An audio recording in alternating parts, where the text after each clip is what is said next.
श्री कृष्ण गोविंद हरे मुरारी, हे नाथ नारायण वासुदेवा।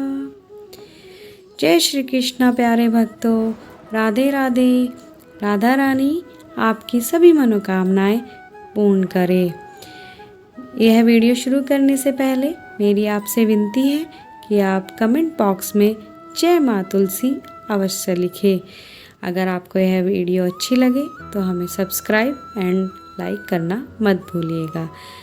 जिन भक्तों ने हमारी कार्तिक महात्म्य अध्याय 1 की कथा का श्रवण नहीं किया वह उसका श्रवण अवश्य करें। इस वीडियो में हम कार्तिक महात्म्य अध्याय 2 और पीपल पतवारी की कथा का श्रवण करेंगे।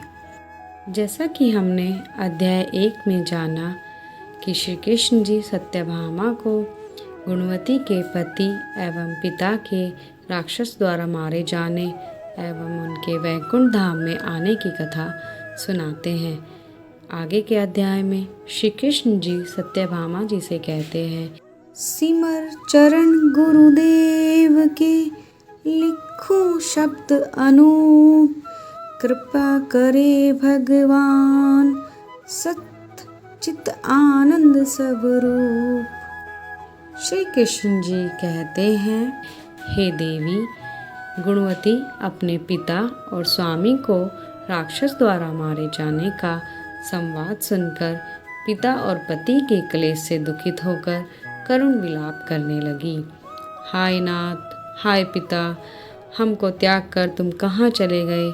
मैं अकेली कन्या हूँ, आप लोगों के बिना असहाय हूँ। अब मैं क्या करूँ? अब मेरे भोजन और वस्त्र आदि की व्यवस्था कौन करेगा? घर में स्नेहपूर्वक पालन पोषण कौन करेगा? मैं कुछ भी नहीं कर सकती हूँ। मुझ विधवा की रक्षा कौन करेगा? मैं मूर्खा कहाँ जाऊँ? कौन मेरे दुख को दूर करेगा? कहाँ रहूँ? क्या करूँ? हाय देव, मुझ पर ऐसा कोप हुआ, अब मैं कैसे जीऊँ? मैं बड़ी ही पापिन हूँ। श्री कृष्ण जी ने कहा कि इस तरह रोती हुई वह मृगी की तरह व्याकुल होकर अपने को भाग्यहीना, असुखी, आशाहीन, जीवनहीन कहती हुई बोली कि अब मैं किसकी शरण में जाऊं जो मेरे दुख को हरे। तत्पश्चात वायु से आहत केले के वृक्ष की तरह वह पृथ्वी पर गिर पड़ी। अधिक देर बाद होश में आई, फिर भी अत्यंत करुण विलाप कर बहुत विकल होकर शोक महासागर में डूब गई। अपने घर की सारी वस्तुएं बेचकर सावधानी के साथ उसने अपने पिता और पति की यथाशक्ति श्राद्धिक क्रिया पूर्ण की।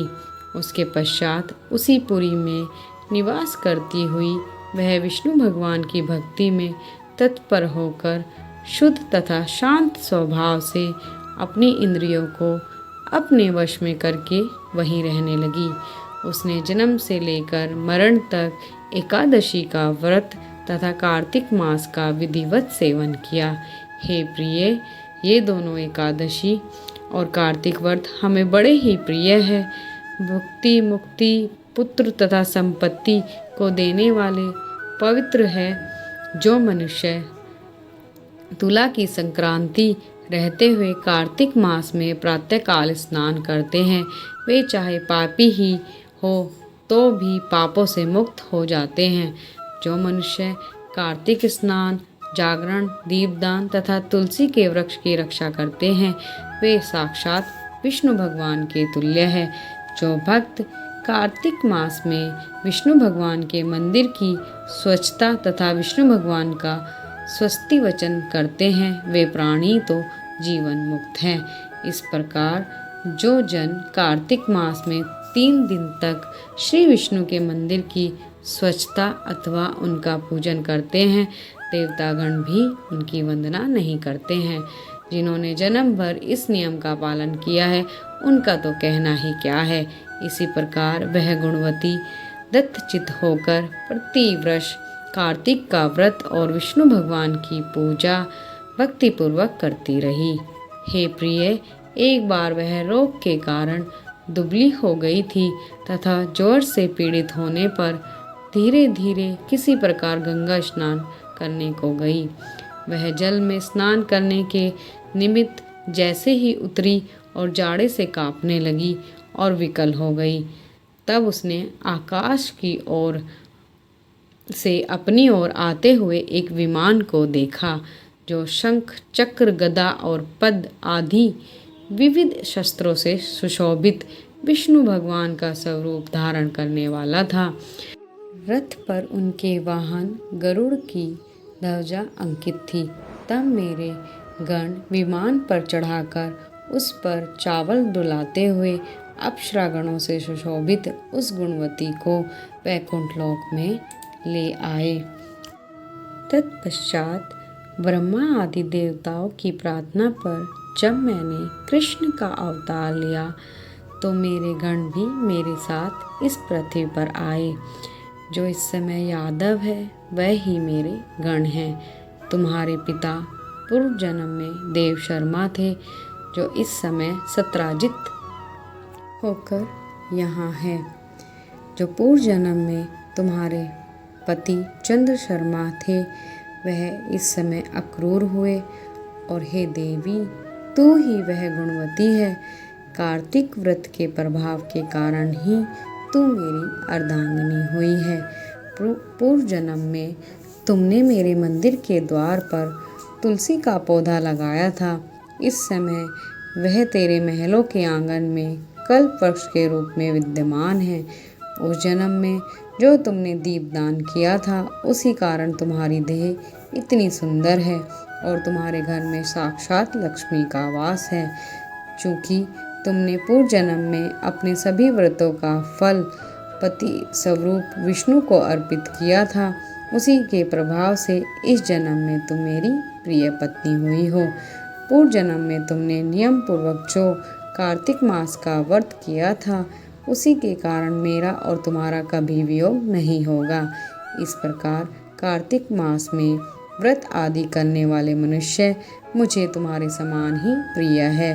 दूसरे जप, तप, यज्ञ, दान आदि करने से प्राप्त फल कार्तिक मास में किए गए व्रत के फल से बहुत थोड़ा होता है, अर्थात कार्तिक मास के व्रतों का 16वां भाग भी नहीं होता। इस प्रकार सत्यभामा भगवान श्री कृष्ण के मुख से अपने पूर्व जन्म के पुण्य का प्रभाव सुनकर बहुत प्रसन्न हुई। अब मैं आपको पीपल पतवारी की कथा सुनाती हूँ। पीपल पतवारी की कथा सुनने से अपार पुण्य मिलता है। आज के दिन इस कथा को सुनने से सभी पापों का नाश होता है और भगवान विष्णु की कृपा प्राप्त होती है। एक समय एक गांव में एक गुजरी थी। उसने अपनी बहू को एक दिन दूध दही बेचने को कहा। वह बेचने गई तो रास्ते में औरतें पीपल पतवारी सींचती हुई दिखी। इस पर उसने उन औरतों से पूछा कि यह क्या कर रही हो। औरतों ने कहा कि हम पीतल पतवारी सींच रही हैं। इससे घर में धन धान्य बढ़ता है और खोया हुआ पति भी मिल जाता है। बहू बोली, ऐसी बात है तो मैं पानी की जगह दूध व दही से पीपल पतवारी सींचूंगी।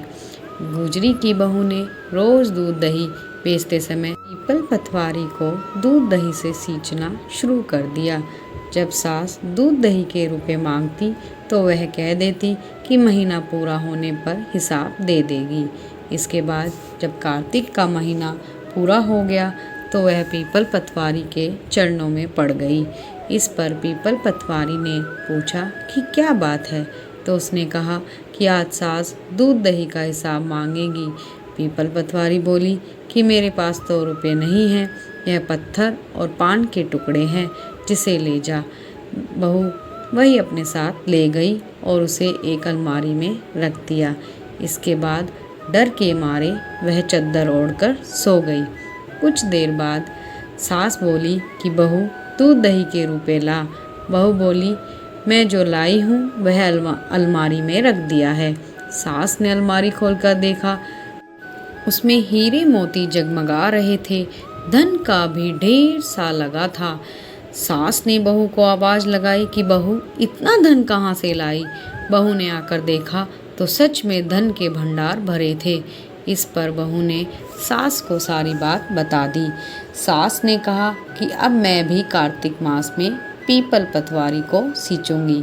इसके बाद जब कार्तिक मास आया तो सास दूध दही बेचने लगी, पर वह दूध दही बेचने के बाद खाली हांडी में पानी डालकर उससे पीपल पतवारी में पानी डाल देती। पूर्णिमा के दिन उसने अपनी बहू से कहा कि वह उसे दूध दही के रुपए मांगे।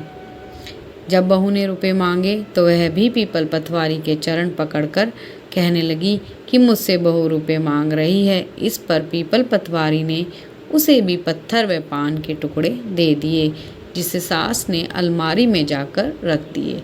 इसके बाद जब बहू ने अलमारी खोलकर देखी तो उसमें कीड़े मिले। कीड़ों को देखकर सास बोली कि पीपल पतवारी ने तुझे धन दिया, लेकिन मुझे कीड़े क्यों दिए। इस पर सभी औरतें बोली कि तुम्हारी बहू ने सब कुछ सच्चे मन से किया था, लेकिन तुमने धन के लालच में आकर यह सब किया। इसलिए हाथ जोड़कर इस कथा के अंत में कहना चाहिए कि हे पतवारी माता, जैसे आपने बहू को दिया वैसे ही अपने सभी भक्तों को देना।